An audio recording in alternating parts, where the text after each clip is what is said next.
Hello everybody, welcome back to HardReset.Info channel. In today's video, I'll show you how to easily adjust the paper tray to A4 paper on your Canon TS5150.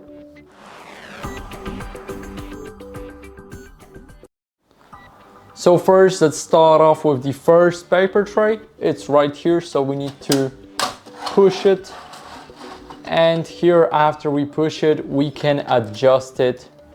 Let me show you guys right here. So by the blue thing, we need to hold it right here, and here we can basically change it to the A4 or we can match it.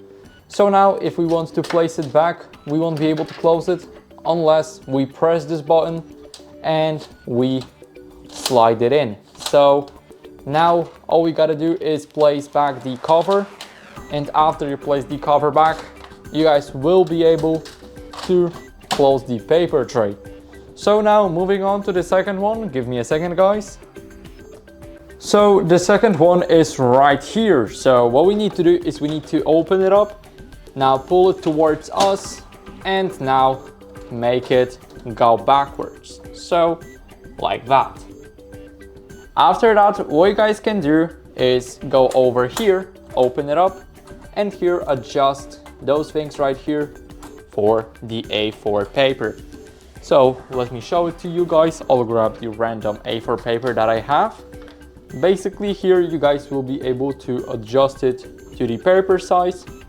I recommend leaving it to the default, so max to the edges, and after that simply close it all and you're ready to go. So that's it. I hope this video helped you, and if it did, then leave a like, sub and a comment, and I'll see you in the next one.